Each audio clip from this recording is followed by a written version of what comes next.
लेकिन मैं आईना को दिखाऊंगा दाग चेहरे के, जिसे खराब लगे सामने से हट जाए। हम जरा से मजे की खातिर अपने बच्चों के लिए हलाल रोजी लेके चले आते हैं, हराम रोजी। तुम्हें यह तो मालूम है कि गेहूं पीला पड़े तो कौन सी दवा पड़ती है, धान सूखने लगे तो कौन सी दवा पड़ती है, खेती खराब होने लगे तो कौन सी दवा पड़ती है। तुम्हें यह क्यों नहीं पता है औलाद अगर जवान होने लगे तो कौन सी रोजी खिलाई जाती है।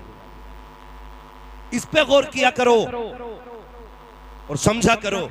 बड़ी आसानी से कह देते दाढ़ी रखेंगे, लेकिन बिजनेस में दिक्कत आ रही है। खुदा के बंदे, रज़ाक झूठा नहीं है, रज़ाक तो तेरा सच्चा है। तुझे रोजी देने वाला इतना सच्चा है, उसका एक एक वादा सच्चा है। जो उसने कहा है वो किया है, जो कहा है वही होना है। निज़ाम कुदरत मुसल्लम है। तुम क्या समझते हो झूठ बोलोगे तो बरकत मिलेगी? नहीं, खुदा की कसम, अपने रब की जात पे भरोसा रखिए, उससे मांगा कीजिए, फिर देखिए कितनी बरकत मिलती है। लोग कह दिया करते हैं कि दाढ़ी रख लेंगे लेकिन झूठ नहीं बोला जाएगा, झूठ बोलेंगे तो फिर रोजी नहीं मिलेगी। मैं कहता हूं दावे के साथ, तू खुदा का एक बार हो जा, कायनात तेरी हो जाएगी, दुनिया तेरी हो जाएगी। आज लोग झूठ इसलिए नहीं छोड़ रखे हैं कि कमाई कम हो जाएगी। जरा तारीख उठा के तो देख, तारीख में बहुत बड़ा नाम हजरत इब्राहिम बिन अदहम का आता है। कौन इब्राहिम बिन अदहम? जो तख्त शाही पे बैठता था, जिसके तख्त का जो मैयार था वह हीरे जवाहिरात से चढ़ा हुआ तख्त था,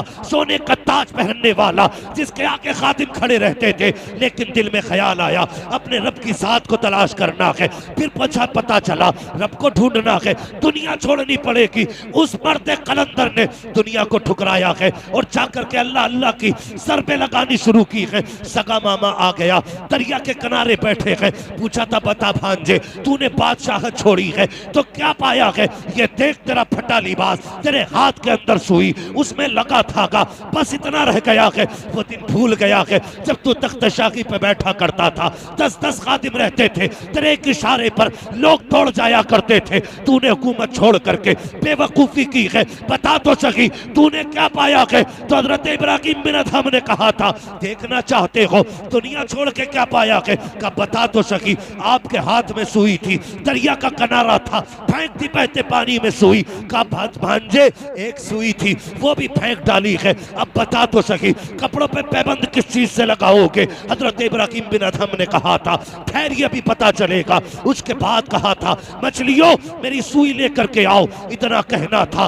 तो जितनी मछलियां तालाब में थी सारी अपने मुंह में सुई लेकर के आई है। और एक सुई नहीं थी बल्कि हर मछली के मुंह में सोने की सुई थी। आपने कहा था, जाओ इसे लेकर के चले जाओ, इस सोने को तो ठुकरा के आ गया हो, अब इसकी जरूरत नहीं है। का क्या चाहिए? का मेरी सुई चाहिए। एक सुई, एक मछली आपकी सुई लेकर के आई, किनारे पे आ गई। कहने लगे, मामा देख आपने मैंने क्या पाया है? का समझा ना कि हजरत इब्राहिम बिन अदहम ने कहा था, जब मैंने दुनिया ठुकराई है खुदा ने कायनात मेरी ठोकरों में डाल दी है। इसलिए आप क्या समझते हो कि दुनिया देगी? तुम्हारा रब सच्चा है, तुम्हारा रब सच्चा है। मांग अपने रब से, दूर हो गए तुम अपने रब से। हाँ, दावे रह गए हैं, दलीलें खत्म हो गई। सच बता तो सही वो कितना करीम है। कब तूने उसकी चौखट खटखटाई है? कब आवाज दी है? हमने तो यही जाना ना वो कहार है, हमने तो यही जाना वो जब्बार है। खुदा की कसम तू जान ले ना वो कितना बड़ा करीम है। कभी उसकी चौखट से उठेगा ना, उठेगा नहीं। और गलत नहीं कहता हूं, जो लोग झूठ बोल के रोजी कमाते हैं, मुझे बताओ तो सही, रज़ाक अल्लाह है, ये तेरा भी अकीदा है, मेरा भी अकीदा है। माँ बाप की नाफरमानी कर दो, जायदाद से बेदखल हो, औरत की बात ना मानो तो झगड़े घर में हो जाते हैं। तुम अपने परिवार के टुकड़े टुकड़े कर लेते हो एक नाफरमानी की वजह से, मगर उस रब की शान करीमी पे कुर्बान जाओ। तुमने सुबह से शाम तक नाफरमानियां की, नाफरमानी करके सो गए, तेरी आंख नहीं खुली थी, उसने नाश्ते के नाम से तेरे दस्तरखान पर रहमत रहमतें उतारी, तू खा के फिर निकल गया यारों के साथ, एक बार उसका शुक्रिया तूने अदा नहीं किया। दोपहर का वक्त आया, फिर 3 तरह की नेमतें तेरे दस्तरखान पे थी, फिर तूने एक सजदा उसके नाम का नहीं किया। शाम का वक्त आया, फिर तेरे दस्तरखान पे नाश्ते के तौर पर रिज़्क़ उतारा गया, फिर तूने अपने रब का शुक्रिया अदा नहीं किया। बाद मगरिब तुझे नेमतें खिलाई, फिर तूने शुक्रिया अदा नहीं किया। फिर जैसी तुझे नींद की नेमत दी है, खुदा की कसम फिर तूने शुक्रिया अदा नहीं किया। बता तो सकी वो कितना करीम है, एक एक गलती को माफ करता जा रहा है, बड़ी बड़ी नाफरमानियों को माफ कर रहा है। एक दिन नहीं है, एक हफ्ता नहीं है, एक साल नहीं है, बल्कि बरसों बीत जाते हैं। 40 साल का तू हुआ, तुझे उसकी रहमतें आवाज देती रखी। 50 साल में तू पहुंचा, फिर नहीं पलटा। उसने फिर कहा था या अय्युहल इंसान मा गर्रका बिरब्बिकल करीम। 50 साल का हो गया है, अब तो पलट के मेरी बारगाह में आ जा। फिर तेरे कानों में कोई असर नहीं हुआ, तू 60 साल का हो गया। उसने फिर कहा आज चल सौदा कर लेते हैं। तूने 60 साल को अनाखों में गुजारे हैं, आजा मेरी चौखट पे तो आंसू गिरा के दिखा दे। तेरी पलकों से आंसू जुदा नहीं होंगे, मैं तेरे अमाल से गुनाहों का खात्मा कर डालूं। बताओ तो सही, तुमसे इतना प्यार कौन करता है?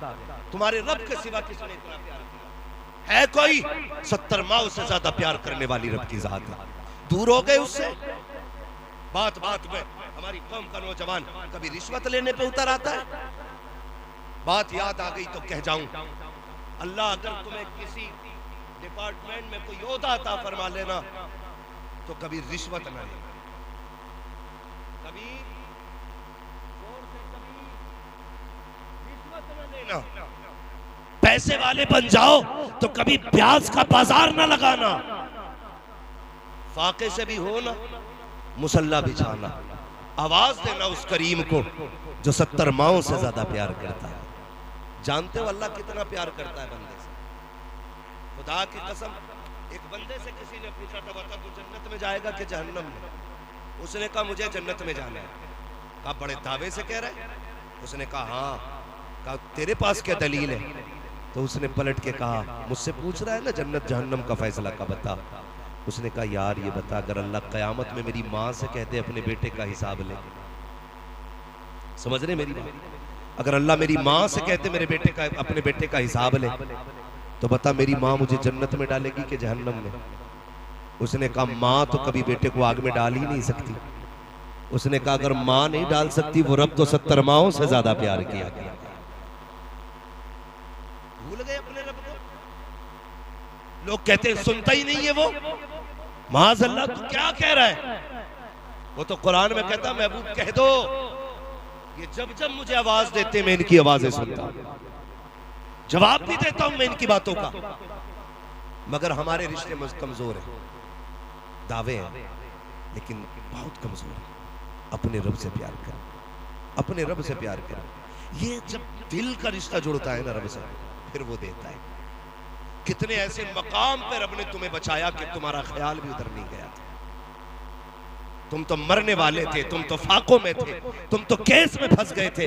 तुम कहते हो वकील ने बचा लिया। वकील की क्या ताकत बचा ले? खुदा की कसम जिसे भी बचाता है रब बचाया करता है, रब बचाता है।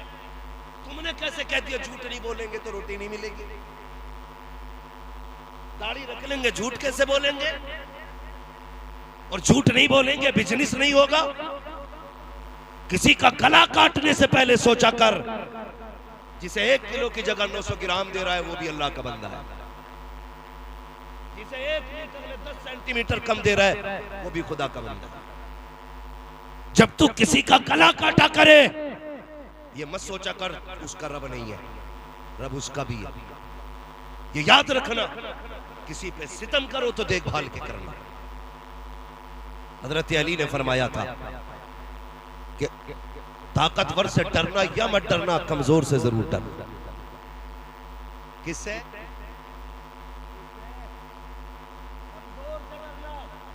किसी ने कहा था अली समझ में बात नहीं आई, कमजोर से क्यों डरना?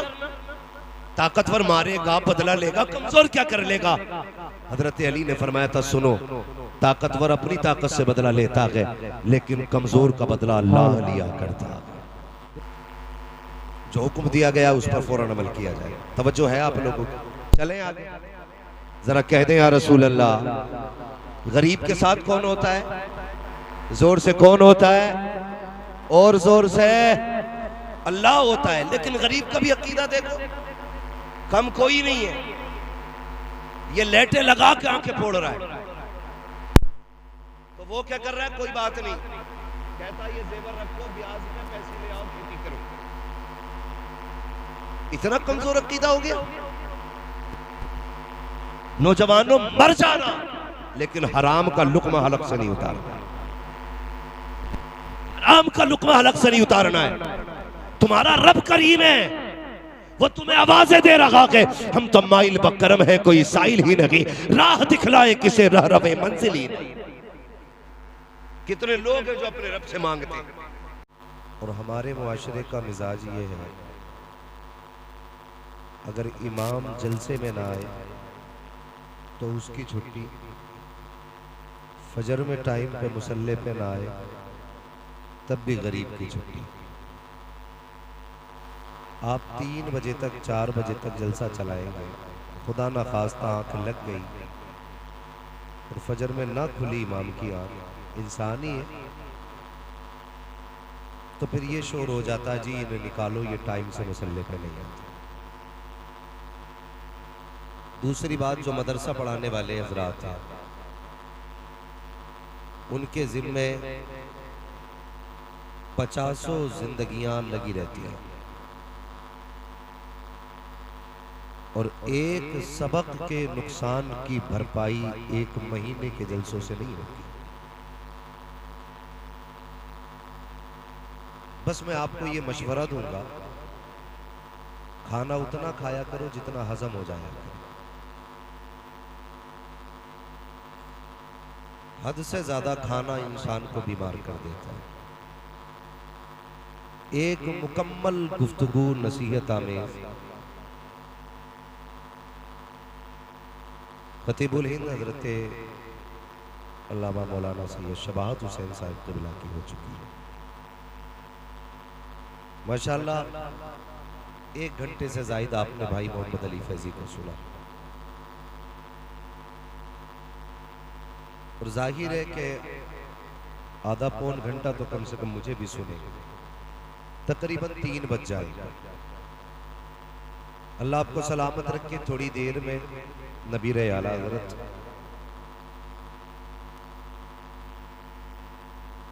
हुजूर अदनान मियां साहब क़िबला दामदल्लाहुल आली की आमद इंशाअल्लाहुल अज़ीज़ थोड़ी गुफ्तगू आप हज़रत से भी सुनेंगे। रात के 2 बज गए हैं, मैं फिर भी मुबारकबाद पेश करता हूँ। आप जैसे जलसे के शौकीन हज़रात को रात के सोने का वक्त आ गया, लेकिन आपके सोने का वक्त नहीं आया। अल्लाह आपकी मोहब्बतों को सलामत रखे। ये अराकीन कमेटी की कोशिशें, मेहनतें, जलसा एक रात में हो जाता है लेकिन करने में महीने लग जाते हैं। जूतियां घिस जाती हैं जलसे वालों की भाग दौड़ करते करते, तब जाके एक रात सीखती है। और इस रात का मतलब ये होता है कि हम इस रात में ऐसी बातें करें जिससे मदीने वाला भी राजी हो जाए, काबे वाला भी राजी हो जाए। यही मकसद है हमारे जलसों का।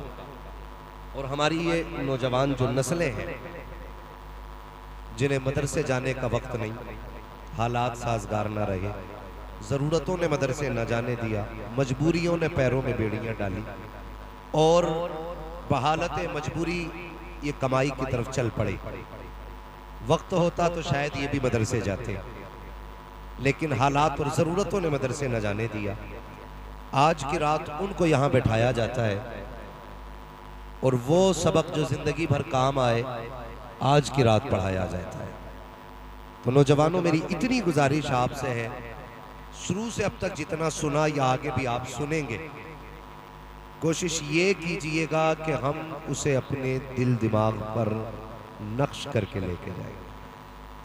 अल्लाह करे अराकीन कमेटी की मेहनतें, उलमाए अहले सुन्नत की कुर्बानियाँ और आप तमाम आशिकाने मुस्तफ़ा की मोहब्बतें रंग लाएं और कल का जब सूरज निकले कोई किसी जवान से पूछे बता रात जलसे में गया था क्या लेके आया, तो कम से कम इतनी तब्दीली आ जाए, हर जवान ये कहे जब तक जलसे में नहीं गया था गाने गाता था, जब से जलसे से आया हूं हुजूर की नात के तराने गुनगुनाने लग गया। अल्लाह करे कम से कम इतनी तब्दीली आ जाए। अंदाज़े बयां मेरा बहुत शौक नहीं है, शायद कि उतर जाए तेरे दिल में मेरी बात। जितनी देर सुने मैं नहीं कहूंगा जो खड़े हैं वो बैठ जाए, इसलिए कि जो खड़े हैं वो खड़े रहे, उनकी अपनी मर्जी है। लेकिन इतना मशवरा जरूर दूंगा, आप जब घर जाना ना और सुबह माँ बाप से मुलाकात हो, उनके हाथों को चूमना, उनके पैरों को बोसे देना, माँ से कहना माँ सबने बैठ के हुजूर की बातें सुनी थी, तेरे दूध का कमाल था, मैंने खड़े होके हुजूर की बातें सुनी थी। कम से कम इतना जरूर कीजिएगा। और समूहा की सरजमीन पर आए हुए दूर दराज से मेरे प्यारे भाइयों, मैं इतना जरूर कहूंगा, अब दौर तालीम का है, अब तालीम का दौर है। अब गर्दन हिला के बात समझ में नहीं आती है, अब समझाने के लिए मुंह से बोलना पड़ता है। कैसे बोलना पड़ता है? मुंह से बोलना पड़ता है। हम तो छोटे छोटे बच्चों को देखते हैं, यूट्यूब पे जाते माइक पे उंगली मारते हैं और कह देते हैं ट्रेन आ जा, उनके कहने से ट्रेन आ जाती है। मतलब वो जो यूट्यूब पे सर्च करना चाहते मुंह से बोल के मंगा लेते हैं। यूट्यूब पे बच्चा बोले तो यूट्यूब बच्चे की मर्जी के मुताबिक दे देता है, जलसे में आशिक बोले तो खुदा बंदे की मर्जी के मुताबिक नहीं दे सकता है। मैं एक बात कहता हूं, वल्लाह वो सुन लेंगे, फरियाद को पहुंचेंगे, इतना भी तो हो कोई जो आह करे दिल से। रिश्ते दिल के रखिएगा, मजबूत रखिएगा। अब जिसको मेरे नबी से जितनी मोहब्बत है ना, उतनी आवाज से दुरूद पाक पढ़ के सुनाइएगा। अल्लाहुम्मा सल्ली अला सय्यदिना व शफीना व नबीना व मौलाना मुहम्मदिन मादिनिल जूदी वल करम व आलिहि व सहबिहि व बारिक व सल्लिम सलातो व सलामन अलैका या रसूल अल्लाह सल्लल्लाहु तआला अलैहि वसल्लम। असल में जो महफिल का दिल होता है ना, उस पे कब्जा तो इंस्टेंट का हो जाता है। हाँ, ये जो मजमे का दिल होता है वहाँ ये लग जाती है। अगर दिल की जगह मशीनें लग जाएं तो खुद समझ सकते हो बंदा कितने काम का रह सकता है। तो मेहरबानी करें भाई, ये बीच में इन चीज़ों को खड़ा ना किया करें। और अगर आप बैठे हैं ना, तो आप भी तो मुसलमान हैं ना, आप भी सुभान अल्लाह बोलने का हक रख सकते हैं। ठीक है, ये मशीनें अपनी जगह हैं, लेकिन आप अपनी जगह रहिए कि मोहम्मद से वफा तूने तो हम तेरे हैं, ये जहां चीज है क्या लो हो, बोले लो हो, कलम तेरे है। अल्लाह आपको सलामत रखे। नौजवानों, होश के नाखून लेने की ज़रूरत है, बहुत ज़्यादा होश की। अभी सैयद साहब क़िबला फरमा रहे थे कि हमारी कौम का नौजवान जो है ना, ज़्यादातर कोई डॉक्टर को फॉलो कर रहा है, कोई इंजीनियर को फॉलो कर रहा है। दीन हम जो है ना ज़्यादातर इंटरनेट से सीख रहे हैं। किससे सीख रहे हैं? इंटरनेट से दीन सीख रहे हैं। यानी जिनकी सनद और असलियत का नहीं पता, वो हमें हुजूर की बातें बता रहे हैं। आप किसी मसले में उलझ जाया करें ना, तो अपने मस्जिद के इमाम के पास जाया करें। ये आपके लिए सबसे बेहतर मशवरा है, वरना तुम्हारी कब्र में मिर्जा नहीं आने वाला है, हाँ, डॉक्टर नहीं आने वाला है। तुम्हारी कब्र में कौन आएगा? लहद में इश्क रुखे शह का दाग लेके चले, अंधेरी रात सुनी थी चराग लेके चले, तेरे गुलामों का नक्शे कदम है राहे हयात, वो क्या भटक सके जो ये निशान लेके चले। भाई कोशिश ये करें कि अपने उलमा की तरफ मुतवज्जे हो, अपने उलमा की तरफ मुतवज्जे हो, ताकि दीन हमारा बचा रहे, ताकि हमारा दीन बचा रखे, हमारा ईमान बचा रहे। लेकिन दुख होता है जब हमारी कौम का जवान ये कहता है, इन्हें क्या पता इमाम साहब को, इन्हें क्या पता इमाम साहब को। आप जानते हैं इमाम साहब को कितना पता है? सैयदी सरकार आला हजरत रज़ी अल्लाह ताला अन्हु से किसी ने पूछा, हुजूर आपको कितना इल्म है? आपको समझ रहे ना मेरी बात? बोले जरा, आपको कितना इल्म है? तो कितना इल्म था आला हजरत को? पहली तहकीक के मुताबिक 56 उलूम पे महारत ताम्मा रखने वाली जात है। कितने उलूम पर? जदीद तहकीक के मुताबिक 100 से ज्यादा उलूम पर महारत ताम्मा रखने वाली जात है। आप फरमाते हैं अल्लाह का शुक्र है मुझे इतना इल्म है कि मैं अपनी नमाज दुरुस्त पढ़ लेता हूं।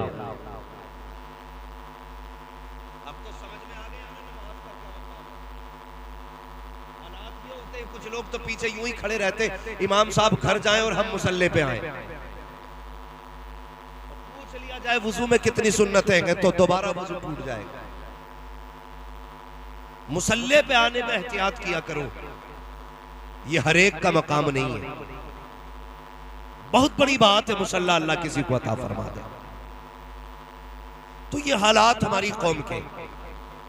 आप अगर किसी मसले में उलझ जाया करें, अपने इमाम के पास जाया करो, लेकिन शर्म आती है हम लोगों को। अभी सैयद साहब क़िबला फरमा रहे थे दाढ़ी रखो, बड़ी अच्छी गुफ्तगू सैयद साहब क़िबला ने की। हम कहते थे दाढ़ी रखो तो नौजवान कहता है अरे भाई अभी उम्र थोड़ी आ गई। क्या कहते हैं अभी उम्र थोड़ी आ गई है। उसी में से कुछ लोग कह देते हैं जी मौलाना मैं जरा बिजनेसमैन हूं। तीसरा कहता मेरा काम ही ऐसा दाढ़ी नहीं रख सकता। चौथा कहता झूठ बोलना पड़ता है इसलिए दाढ़ी नहीं रख सकता। माअज़ल्लाह। ये सारे वो लोग हैं जिनसे पूछो रिज्क कौन देता है तो कहते हैं अल्लाह, लेकिन एतकाद नहीं। अगर रब की जात पे भरोसा होता ना तो ये कह के दाढ़ी नहीं मुड़ाते कि हम बिजनेस करते हैं। हमें झूठ बोलना पड़ता है। भाई झूठ क्यों बोलता है कि जब तक झूठ ना बोले बिजनेस नहीं होता। ये सरासर गलत फैसला है। अल्लाह फरमाता रज़ाक हम है, रोजी हम देंगे, तू मांग के तो देख हमसे। हमें बताइए कितने लोग अल्लाह से रोजी मांगते हैं। सुबह ही कह रहे अल्लाह की कसम खा के कह रहे हूं ये धान जो है ना 110 रुपए मीटर लाया हूं और तुम्हें 109 में दे रहा हूं। कितना लंबा झूठ, इतने लंबे लंबे झूठ बोल रहे हैं। इतनी लाइटें लगा रखी है कि बंदे को अंधा कर दिया जाता है। बाहर लिख दिया जाता है एक दाम की दुकान है, अंदर एक बोर्ड लगा होता है खरीदा हुआ माल वापस नहीं होना है। क्यों? खुद जानता है कि जो माल हम बेच रहे हैं ये धोखा दे के बेच रहे हैं। जो हम माल बेच रहे हैं ये धोखा दे के बेच रहे हैं, ये खुद भी जानता है और लाइटें लगा दी और कह रहा कसम खा के कह रहा हूं ये 111 रुपए मीटर लाया, तुझे 109 में दे रहा हूं। तूने अपनी सारी रोजी हराम कर ली। जानते हो गलत दवा पड़ जाती है तो फसल खराब हो जाती है, हराम रोजी मिलती है तो नस्ल खराब हो जाती है। ये याद रखिएगा। अगर किसी का बेटा बाप के आगे जूता लेके खड़ा है ना, वो शिकायत करने आए तो सीधी कह देना गौर कर और सोच तूने औलाद को लुक़्मे कैसे खिलाए थे। मेरी बात बहुत गौर से सुनिएगा। कड़वी बातें होती हैं, कुछ होती हैं।